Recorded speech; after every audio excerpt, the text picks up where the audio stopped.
going to North Carolina. We have a packed place, and it's going to be, I think, very exciting, as it was last night in Minnesota. That was an incredible event. We have some very big news on TikTok. TikTok is moving along. We're dealing with Oracle, which you know of, Larry Ellison, and we're dealing with, as a combination, Walmart. Walmart, a great company, great American company. The security will be 100%. They'll be using separate clouds and a lot of very, very powerful security. And they'll be making about a $5 billion contribution toward education. We're going to be setting up a very large fund toward the education of American youth. And that'll be great. That's their contribution that I've been asking for. But we'll see whether or not it all happens. But conceptually, I think it's a great deal for America. They'll be hiring at least 25,000 people. It'll most likely be incorporated in Texas. It'll be a brand new company. It will have nothing to do with any outside land, any outside country. It will have nothing to do with China. It'll be totally secure. That'll be part of the deal, and that will be both Oracle, as you know, and Walmart. And I think it's going to be a fantastic deal. The technology is superior to anything in the world, and we like that. And again, a lot of jobs, a lot of money for our country.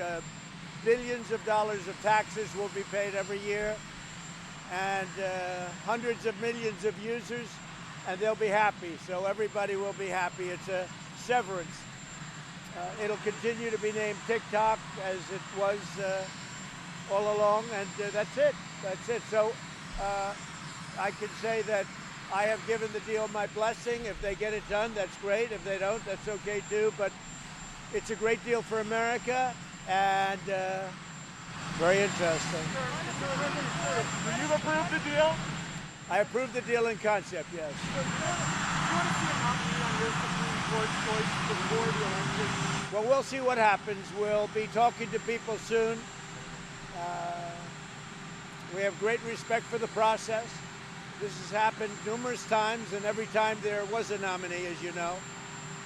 There's been many occasions where, frankly, it turned out to be during a presidential year. I think I heard 28, but whatever it may be. But in all cases, they went forward. But we want to respect the process, and the process will move. I think it's going to move very quickly, actually. I agree with the statement put out by Mitch McConnell. I agree with it actually 100%. I put out a very similar statement, you saw.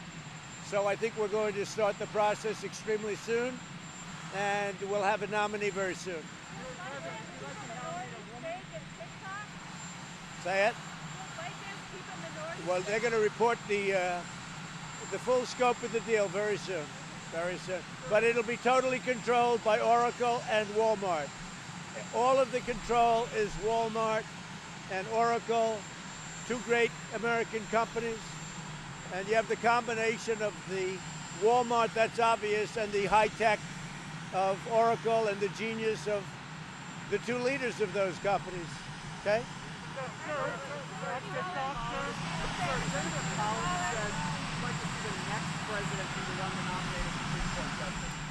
Who said that? Well, I totally disagree with her. We have an obligation.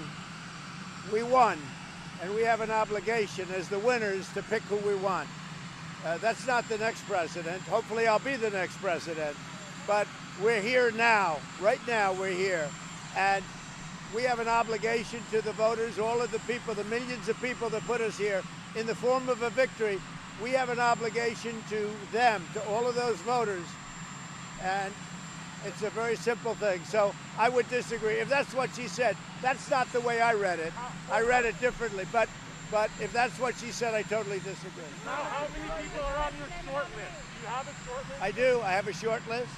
I've had a short list for a while. We added a number of people onto the list, the previous list. We have about 45 altogether. I do indeed have a short list. I've gotten to know many of them. I think it's probably, from a legal standpoint, from a sophisticated understanding of the law. From a constitutional standpoint, I think it's the greatest list ever assembled. What do you think of And I think that the other side should show their radical left list, and I think you'll be surprised. What do you think of Amy Coney Barrett? A lot of people think she's the threat on it. Well, she's very highly respected, I can say that. Would you like to know me need to be a woman? I could see most likely it would be a woman. Yeah, I think I can say that. It would be a woman. I would, if somebody were to ask me now, I would say that a woman would be in first place, yes. The choice of a woman, I would say, would certainly be appropriate. Say it? Barbara Lagoa. She's an extraordinary person. I've heard incredible things about her. I don't know her. She's Hispanic and highly respected. Miami, highly respected. So President Obama's pick in 2016, Merrick Garland, didn't get a chance to move forward. That was an election year. Why should your pick get a chance to move forward in the election? Well, that's called the consequences of losing an election. He lost the election. He didn't have the votes. When you lose elections, sometimes things don't work out well. And by the way, I have to say this, that Judge Garland is highly respected. I have a lot of respect for him. I do. I have a lot of respect for him. But it's the consequences of an election. Do you expect a vote before the election or after? Well, I don't know. We're working with all of the Republican senators and working with Mitch McConnell, and we'll be making a decision. I would think before would be very good, but we'll be making a decision. I think the process can go very, very fast. I'll be making my choice soon, and when the choice is made, I'll be sending it over to Mitch and the Senate, and they will do what they have to do. I think we'll have a very popular choice, whoever it may be, but we'll be sending it over to the Senate. Okay? I think the choice will be next week. Yes, I do. I do. Okay? So we'll see you, some of you in North Carolina. Okay? Thank you very much.